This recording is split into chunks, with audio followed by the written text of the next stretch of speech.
السلام علیکم ان الحمد للہ نحمده ونستعینه ونستغفره ونعوذ باللہ من شرور انفسنا ومن سیئات اعمالنا من يهده الله فلا مضل له ومن يضلل فلا هادي له اشهد ان لا اله الا الله وحده لا شريك له واشهد ان محمدا عبده ورسوله اما بعد فإن خير الحديث كتاب الله وخير الهدي هدي محمد صلى الله عليه وسلم وشر الأمور محدثاتها وكل محدثة بدعة وكل بدعة ضلالة وكل ضلالة في النار۔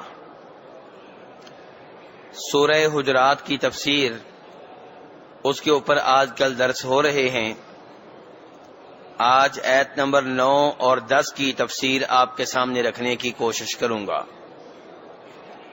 اللہ تبارک و تعالی ان دو آیت کریمہ میں ارشاد فرماتے ہیں وَإِن طَائِفَتَانِ مِنَ الْمُؤْمِنِينَ اقْتَتَلُوا فَأَصْلِحُوا بَيْنَهُمَا، کہ اگر دو مومن گروہوں میں لڑائی ہو جائے، وہ آپس میں لڑنے لگیں، فَأَصْلِحُوا بَيْنَهُمَا، تو تم ان میں صلح کرا دو۔ میرے بھائیو، آیت قابل غور ہے۔ اللہ تبارک و تعالی ہمیں حکم دے رہے ہیں کہ مسلمانوں میں جب بھی لڑائی جھگڑا ہو تو جو لڑائی جھگڑے میں شریک نہیں ہیں ان کا فرض بنتا ہے کہ وہ ان میں صلح کرائیں اور تماشا نہ دیکھیں۔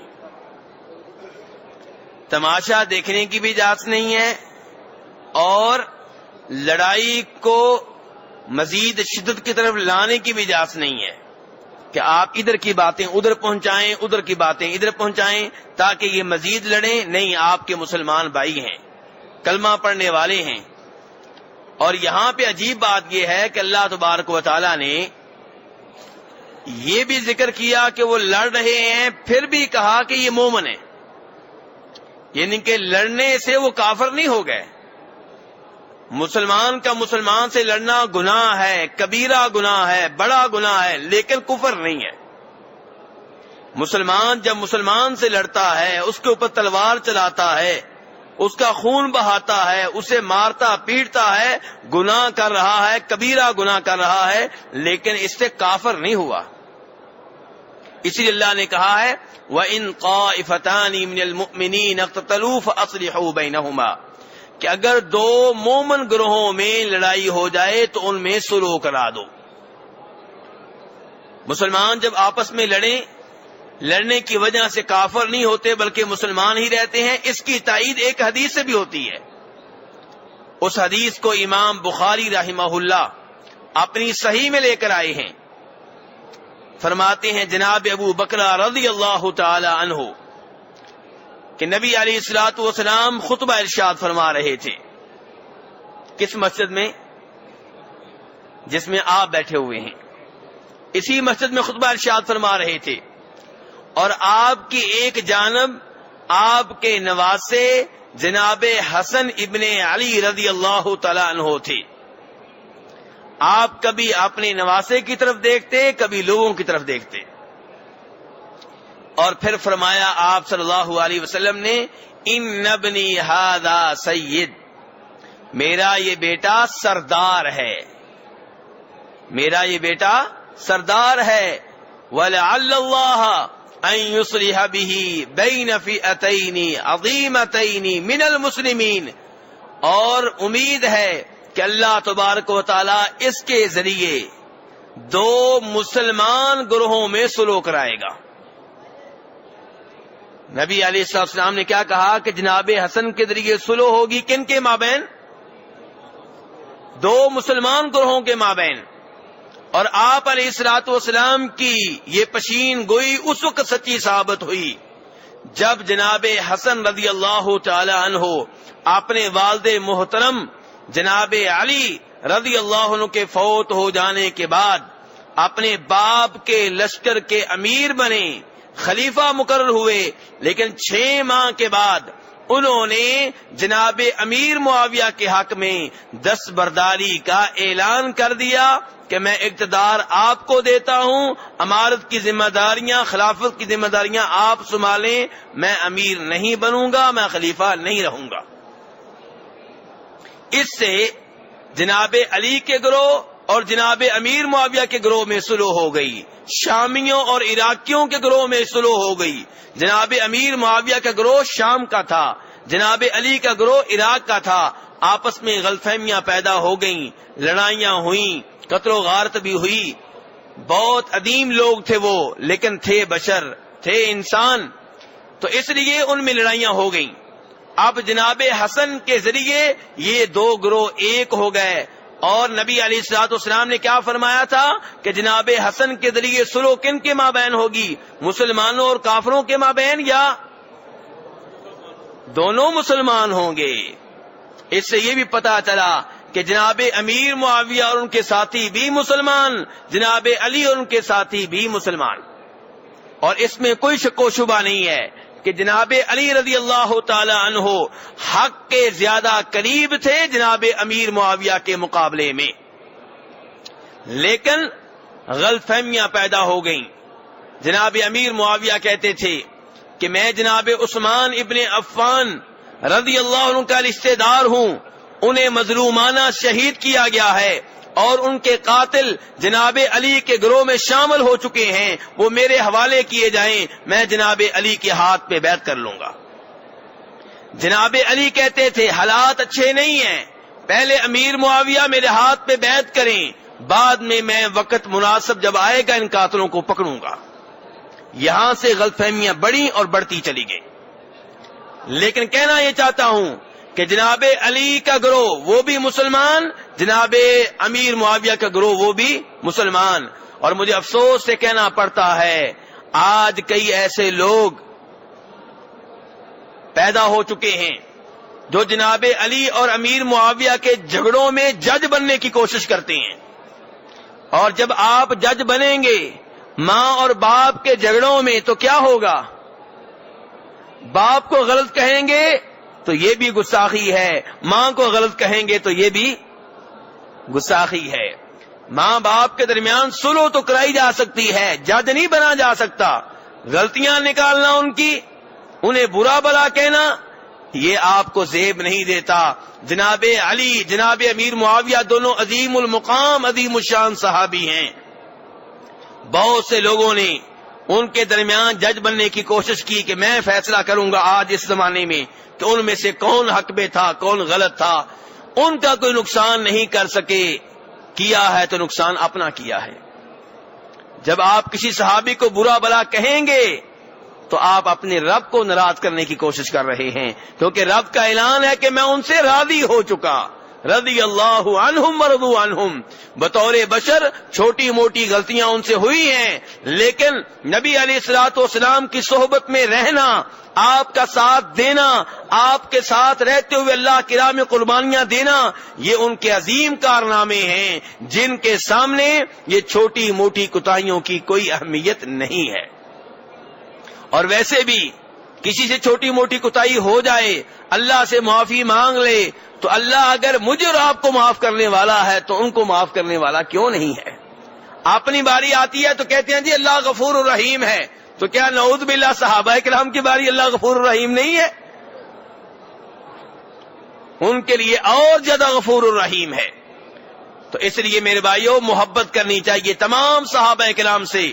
بخاری شریف کی حدیث ہے، نبی علیہ الصلوۃ والسلام نے فرمایا تھا لا تسبوا اصحابی، میرے صحابہ کو برا بلا نہیں کہنا، اس ذات کی قسم جس کے ہاتھ میں میری جان ہے، اگر تم میں سے کوئی احد پہاڑ کے برابر اللہ کی راہ میں سونا خرچ کر دے، اللہ کی راہ میں سونا دے دے، کس کے برابر؟ اور میرے کسی صحابی نے 2 ہاتھ بھر کے اللہ کی راہ میں کھجوریں دی ہوں یا گندم دی ہو، میرے صحابی کا دیا ہوا مال، میرے صحابی کا دیا ہوا صدقہ تمہارے صدقے کے مقابلے میں اللہ کے ہاں زیادہ قیمتی ہے۔ اندازہ کریں کہ صحابہ کرام کا مقام کتنا بلند ہے۔ وہ 2 ہاتھ بھر کے کیا دیں؟ گندم اور کھجوریں، اور ہم دیں اور پہاڑ کے برابر کیا؟ سونا۔ اللہ کے ہاں قیمت کس کے صدقے کی ہے؟ صحابی کے صدقے کی ہے۔ یہ ان کا مقام ہے، یہ ان کی شان ہے۔ تو اس لیے میرے بھائیو، جہاں کہیں بھی دو مسلمان گروپ آپس میں لڑیں تو ان کو مسلمان ہی سمجھیں اور ان میں صلح کی کوشش کریں، ان میں فتنہ و فساد پیدا کرنے کی کوشش نہ کریں۔ شریعت نے مسلمانوں کو آپس میں لڑانے کے لیے سچ بولنے کی بھی اجازت نہیں دی اور صلح کرانے کے لیے جھوٹ بولنے کی بھی اجازت دی ہے۔ شریعت نے مسلمانوں کو آپس میں لڑانے کے لیے سچ بولنے کی اجازت نہیں دی۔ دو بھائی آپس میں لڑے ہوئے ہیں، ایک نے کہیں پہ بیٹھ کے دوسرے کے خلاف باتیں کر ڈالی۔ اب آپ دوسرے کو بتانے کے لیے جا رہے ہیں، اب آپ جب بتائیں گے آپ جھوٹ بولیں گے کہ سچ بولیں گے؟ سچ بولیں گے، لیکن کیا یہ سچ بولنا جائز ہے؟ نہیں، آپ فسادی ٹھہریں گے، شریعت کی نگاہ میں آپ فسادی ہوں گے، چغلی خور ہوں گے، اور شریعت کا اعلان ہے کہ ایسا آدمی جنت میں داخل نہیں ہوگا۔ آپ ادھر کی باتیں ادھر بتانے کیوں جا رہے ہیں؟ مقصد کیا آپ کا؟ لڑانا، ان کے دل کٹے کرنا، ان کے اختلافات کو مزید ہوا دینا، یہ کون سی نیکی ہے؟ ہاں، اگر ایک آدمی نے دوسرے کو قتل کرنے کا ارادہ کر لیا ہے، منصوبے بن گئے ہیں، تو کیا اب آپ یہ بات چھپائیں گے کہ بتائیں گے؟ اب آپ بتائیں گے، ورنہ وہ قتل ہو جائے گا۔ پہلے آپ کا مقصد تھا ان کو مزید لڑانا، وہ غلط ہے۔ اب آپ کا مقصد ہے جان بچانا۔ اب آپ اسے کہیں گے بھی بچ جاؤ، آپ کے خلاف یہ منصوبہ بن رہا ہے۔ تو کہنے کا مقصد یہ ہے کہ شریعت نے مسلمانوں کو لڑانے کے لیے سچ بولنے کی بھی اجازت نہیں دی اور صلح کے لیے جھوٹ بولنے کی بھی اجازت دی ہے۔ دو مسلمان آپس میں لڑے ہوئے ہیں، آپ کہتے ہیں بھئی آپ کا بھائی کل مجھے ملا تھا، وہ بہت افسوس کا اظہار کر رہا تھا اور کہہ رہا تھا کہ میں اس سے زیادتی کر بیٹھا ہوں، بڑا دل چاہتا ہے کہ صلح ہو جائے، میں اس کے بغیر نہیں رہ سکتا۔ پھر یہی بات دوسرے کو کہتے ہیں، اپنی طرف سے کہہ رہے ہیں، اس سے کیا ہوگا؟ ان کے دل موم ہو جائیں گے، نرم ہو جائیں گے، آج نہیں تو مہینے کے بعد صلح ہو جائے گی اور کریڈٹ اس کا آپ کو جائے گا۔ تو اللہ تعالیٰ فرما رہے ہیں وَإِن طَائِفَتَانِ مِنَ الْمُؤْمِنِينَ اقْتَتَلُوا فَأَصْلِحُوا بَيْنَهُمَا، کہ اگر دو مسلمان گروپ لڑ پڑیں تو ان میں صلح کرا دو۔ صلح کرانا بڑا عظیم عمل ہے، اللہ کو بہت پسند ہے۔ فَإِن بَغَتْ إِحْدَاهُمَا عَلَى الْأُخْرَى، صلح آپ نے کرا دی، لیکن ان میں سے ایک نے دوسرے کے اوپر پھر زیادتی کر ڈالی۔ فَإِن بَغَتْ إِحْدَاهُمَا عَلَى الْأُخْرَى، ایک گروپ نے دوسرے کے اوپر زیادتی کر ڈالی، اب کیا کریں گے؟ فرمایا فَقَاتِلُوا الَّتِي تَبْغِي، اب آپ لڑیں کس گروپ سے؟ جو باغی گروپ ہے، جو ظلم و زیادتی کر رہا ہے، اس سے آپ لڑیں اور ان کے ساتھ ان کی صف میں شامل ہو جائیں جن کے اوپر زیادتی ہو رہی ہے۔ حَتَّى تَفِيءَ إِلَىٰ أَمْرِ اللَّهِ، یہ لڑائی کب تک جاری رہے گی؟ فرمایا اس وقت تک جب تک یہ ظالم گروپ واپس نہیں آتا سیدھے راستے کی طرف، ظلم سے زیادتی سے بعد نہیں آتا، شریعت کی طرف رجوع نہیں کرتا، اللہ کے حکم کی طرف رجوع نہیں کرتا، اس وقت تک آپ لڑتے رہیں۔ یہ لڑنے والا کون ہوگا؟ مسلمان ہوگا۔ کون؟ صاحب اختیار، جن کے پاس طاقت ہے، وقت کی حکومت، پولیس، فوج، یہ ان کا کام ہے۔ فَقَاتِلُوا الَّتِي تَبْغِي حَتَّى تَفِيءَ إِلَىٰ أَمْرِ اللَّهِ فَإِنْ فَاءَتْ، اگر یہ باغی گروپ، یہ ظالم گروپ، یہ زیادتی کرنے والا گروپ واپس آ جائے تو آپ یہ نہیں کہیں گے نا اب ہم آپ کی بات نہیں سنیں گے، اب کوئی معافی نہیں ہے، اب تمہیں ختم کر کے رہیں گے۔ نہیں، مسلمان ہیں۔ فَإِنْ فَاءَتْ، اگر اب بھی واپس آ جائیں تو کوئی بات نہیں، دونوں کے درمیان صلح کروا دو، لیکن بالعدلی صلح کراؤ، انصاف کے ساتھ۔ رور ایسے کام نہیں لینا، دونوں گروپوں کو ایک آنکھ سے دیکھنا ہے، یہ نہیں کہ یہ میرے صوبے کے ہیں، یہ پٹھان ہیں، وہ پنجابی ہیں، یہ ہندوستانی مسلمان ہیں، وہ پاکستانی ہیں، میں بھی پاکستان کا ہوں، میں ان کی جانب لوں گا، اور یہ میرے پٹھان ہیں یا یہ میرے سندھی ہیں یا یہ میرے بلوچی ہیں، میں ان کی سائڈ لوں گا، یا یہ میرے برادری کے ہیں، میں بھی ارائیں یہ بھی ارائیں، میں بھی ڈوگر یہ بھی ڈوگر، نہیں، یہ معاملہ نہیں۔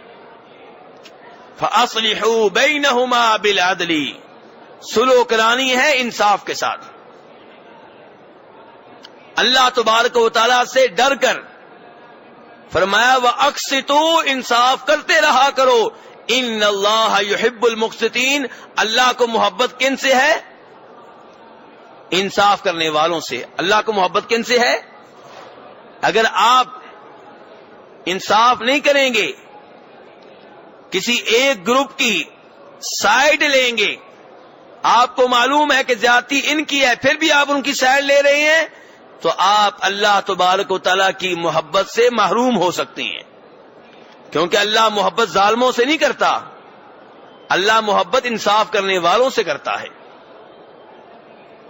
نبی علیہ الصلوۃ والسلام فرماتے ہیں، مسلم شریف کی حدیث ہے، ان المقسطین علی منابر من نور عن یمین الرحمن، کہ انصاف کرنے والے روز قیامت نور کے ممبر کے اوپر ہوں گے، اللہ رحمان کے دائیں جانب ہوں گے، وکلتا یدیہ یمین، فرمایا اللہ کے دونوں ہاتھ ہی دائیں ہیں، اللہ کا بایاں نہیں ہے، اللہ کے دونوں ہاتھ ہی دائیں ہیں۔ کیسے؟ ہمیں نہیں پتا، تفصیلات کیا ہیں ہم نہیں جانتے، ہمارا اس بات پہ ایمان ہے کہ اللہ کے ہاتھ ہیں، اور اس بات پہ بھی ایمان ہے کہ اللہ کے دونوں ہاتھ کیا ہیں؟ دائیں ہیں۔ تفصیلات کیفیت نہیں، ہماری عقل وہاں پہنچ نہیں سکتی، لیکن تعویل بھی نہیں کریں گے۔ کئی تفسیریں آپ کو ملیں گی، کئی مولوی مل جائیں گے جو تعویل کرتے نظر آئیں گے، نہیں جی اللہ نے ہاتھ کہا ہے لیکن اللہ کا ہاتھ نہیں ہو سکتا، اس کا معنی ہوگا اللہ کی قدرت۔ کیوں جی؟ آپ کو کہاں سے معلوم ہو گیا؟ نبی علیہ الصلوۃ والسلام نے یہ وضاحت کیوں نہیں کی؟ کیا اللہ کو قدرت کا لفظ بولنا نہیں آتا تھا؟ اللہ نے ہاتھ کا لفظ کیوں بولا؟ اللہ عربی زبان، جس اللہ نے یہ نعمت ہمیں دی ہے، اسی زبان میں اللہ نے قرآن نازل کیا ہے، تو اس لیے ہم جو بھی اللہ نے اپنی صفات بتائی ہیں ہمارا ایمان ہے۔ دیکھیں ابھی جو آیتیں آپ نے سنی ہیں، چند ایک صفتیں تو یہیں پہ اللہ کی آ گئی ہیں۔ ایک صفت ابھی آپ نے سنی ہے کہ اللہ محبت کرتا ہے، کن سے؟ انصاف کرنے والوں سے اللہ کی صفت ہو گئی کہ اللہ محبت کرتا ہے۔ کئی لوگ یہ بھی نہیں مانتے، اللہ کا شکر ہے ایسے لوگوں سے آپ کا واسطہ نہیں پڑا، لیکن کسی تفسیر میں ہو سکتا ہے یہ بات گزرے اور آپ اس مؤلف کی باتوں میں آ جائیں، اس لیے میں قبل از وقت خبردار کر رہا ہوں کہ اللہ کی جو صفات آئی ہیں وہ ماننی چاہیے۔ اللہ نے کہا میں محبت کرتا ہوں انصاف کرنے والوں سے، جی ہمارا ایمان ہے کہ اللہ محبت کرتا ہے۔ محبت کی کیفیت کیا ہے ہم نہیں جانتے، محبت کی کیفیت کیا ہم نہیں جانتے۔ اور اس حدیث میں نبی علیہ السلام کہہ رہے ہیں کہ انصاف کرنے والے روز قیامت نور کے ممبروں پہ بیٹھے ہوں گے، رحمان کے دائیں جانب ہوں گے، اور اللہ کے دونوں ہاتھ دائیں ہیں۔ آگے فرمایا نبی علیہ السلام نے یہ انصاف کرنے والے کون ہیں؟ سن لیجیے میرے بھائیو، اللہ کے رسول کیا فرما رہے ہیں؟ انصاف کرنے والے کون ہیں؟ فرمایا الذین یعدلون فی حکمہم واہلیہم وما ولوا، انصاف کرنے والے وہ ہیں جو اگر حکمران بن جائیں تو انصاف کرتے ہیں۔ یعدلون فی حکمہم، اگر حکومت ان کے ہاتھ میں آ جائے، اگر وہ وزیر اعظم ہوں، اگر وہ بادشاہ ہوں، اگر وہ گورنر ہوں، وزیر اعلیٰ ہوں، وزیر ہوں، کسی شہر کے میئر ہوں، کہیں کے ناظم ہوں، کوئی بڑا عہدہ آ جائے، کوئی بڑا منصب انہیں مل جائے تو انصاف سے کام لیتے ہیں۔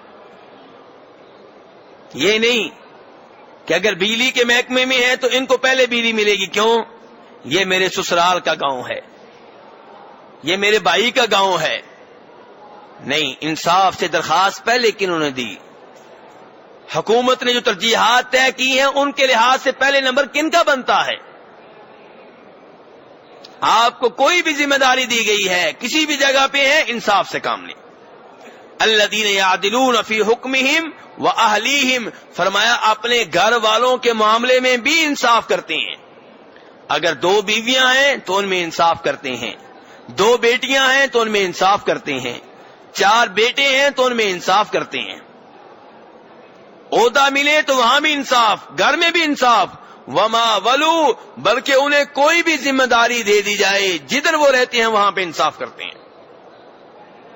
یہ نہیں کہتے کہ اس کا کام پہلے کر دوں کیونکہ پچھلی دفعہ اس کا کام کیا تھا تو مٹھائی کا ڈبہ گھر لے کر آیا تھا، تو اب بھی کام کر دوں پھر ایک مٹھائی کا ڈبہ آ جائے گا.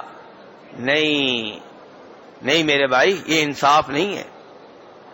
اگر آپ روز قیامت کامیاب ہونا چاہتے ہیں، رب العالمین کی طرف سے نور کے ممبروں پہ بیٹھنا چاہتے ہیں، رب العالمین کی دائیں جانب ہونا چاہتے ہیں، تو اللہ تبارک و تعالیٰ نے فرمایا کہ میں تو ان سے محبت کرتا ہوں جو انصاف کرتے ہیں. اللہ تبارک و تعالیٰ اس کے بعد فرما رہے ہیں انما المؤمنون اخوہ. ایک دفعہ پھر سن لو، مومن بائی ہیں. لڑائی ہو چکی ہے، لیکن اس کا مطلب یہ نہیں ہے کہ ایمان سے خارج ہو گئے، اسلام سے خارج ہو گئے. انما المؤمنون اخوہ، مومن کیا ہے میرے بھائیوں؟ بائی ہے. فاصلحوا بین اخویکم، اس لیے اپنے بھائیوں کے درمیان صلح کرا دیا کرو. مسلمان کا کام مسلمان بھائیوں کو لڑانا نہیں ہے. عام طور پہ کاروبار میں کیا ہوتا ہے؟ کاروبار میں یہی ہوتا ہے کہ دائیں بائیں 2 کاروباری اگر ہمارے مقابلے میں ہیں، ان کی آپس میں لڑائی ہو جائے تو ہم خوش ہوتے ہیں کہ اچھا ہوا، ان کا کاروبار تباہ و برباد ہوگا، اب میری دکان چلے گی. نہیں، شریعت کا تقاضا آپ سے کچھ اور ہے. رزق مل جائے گا جو اوپر لکھا ہوا ہے. شریعت کہتی انما المؤمنون اخوہ، مومن بھائی ہیں. فاصلحوا بین اخویکم، اپنے بھائیوں کے درمیان صلح کرا دو. حدیث میں بھی فرماتے ہیں نبی علیہ الصلوۃ والسلام، بخاری شریف کی حدیث ہے، المسلم اخو المسلم، مسلمان کا بھائی ہے. لا یظلمہ، مسلمان پہ ظلم نہیں کرتا. ولا یسلمہ، مسلمان اپنے مسلمان بھائی کو بے یارو مددگار نہیں چھوڑتا. نبی علیہ الصلوۃ والسلام نے ایک دفعہ فرمایا، وہ بھی بخاری شریف کی حدیث ہے، کہ انصر اخاک ظالما او مظلوما، اپنے بھائی کی مدد کرو، ظالم ہے تب بھی، مظلوم ہے تب بھی. صحابہ کرام بڑے حیران ہوئے کہ مظلوم کی مدد کریں، یہ تو بات سمجھ میں آتی ہے، ظالم کی کیوں مدد کریں؟ نبی علیہ السلام نے فرمایا ظالم کی مدد یہ ہے کہ اسے ظلم سے روکیں، کیونکہ میرے بھائیو اگر ظالم ظلم کرتا رہے گا تو اس کی دنیا بھی خراب ہو جائے گی، آخرت بھی خراب ہو جائے گی. تو آپ اس کی مدد کریں، اسے گناہ سے بچائیں، جہنم کی آگ میں جانے سے بچائیں، اسے ظلم سے بچائیں، ظلم سے روکیں، یہ اس کی مدد ہے. نبی علیہ السلام فرماتے ہیں، یہ بھی بخاری شریف کی حدیث ہے، المؤمن للمؤمن کالبنیان یشد بعضہ بعضا، مسلمان آپس میں ایسے ہوتے ہیں جیسے ایک بلڈنگ ہے، بلڈنگ کی ہر اینٹ دوسری اینٹ کو مضبوط کرتی ہے. فرمایا ہر مسلمان دوسرے مسلمان کے لیے سہارا بنتا ہے، اسے مضبوط کرتا ہے، اس کی تائید کرتا ہے، اسے کمزور کرنے کی کوشش نہیں کرتا. تو اللہ تعالیٰ فرماتے ہیں انما المؤمنون اخوۃ فاصلحوا بین اخویکم، مومن بھائی ہیں. یہ رشتہ کس چیز کا ہے؟ ایمان کا. یہ رشتہ ہے اسلام کا، یہ رشتہ ہے دین کا. تو جیسے آپ کے 2 سگے بھائی لڑے ہوئے ہوں تو آپ کی کوشش کیا ہوگی کہ ان میں صلح ہو جائے یا مزید لڑائی بڑھ جائے؟ فرمایا مسلمان بھائیوں میں بھی جب اختلافات ہو جائیں تو آپ کی کوشش یہ ہونی چاہیے کہ ان میں صلح ہو جائے. واتقوا اللہ، اس سارے معاملے میں اللہ سے ڈرتے رہو. ان کی آپس میں لڑائی ہو گئی ہے، ناجائز فائدہ نہ اٹھاؤ، ان میں صلح کراؤ. صلح کرانے میں بھی اللہ سے ڈرتے رہو، ایک کی سائڈ نہ لو، ایک کی طرف جھکنے کی ضرورت نہیں ہے. واتقوا اللہ، اللہ سے ڈرتے رہو. لعلکم ترحمون، تاکہ تمہارے اوپر رب کی رحمتیں نازل ہوں. تو میرے بھائی یہ سورہ حجرات کی آیت نمبر 9 اور آیت نمبر 10 ہے، جس میں مسلمانوں کو حکم دیا گیا ہے کہ اگر 2 مسلمان بھائی، 2 مسلمان گروپ، 2 مسلمان برادریاں، 2 مسلمان صوبے آپس میں لڑ پڑیں، تو دوسروں کا کام ہے کہ ان میں سلوک کرانا، اور سلوک کراتے ہوئے انصاف سے کام لینا ہے۔ اگر انصاف سے کام نہیں لیں گے تو سلوک پائیدار نہیں ہوگی، دوبارہ لڑائی شروع ہو سکتی ہے۔ اللہ تبارک تعالیٰ قرآن و حدیث کے اوپر عمل کرنے کی توفیق عنایت فرمائے۔ اب میں آپ کے سوال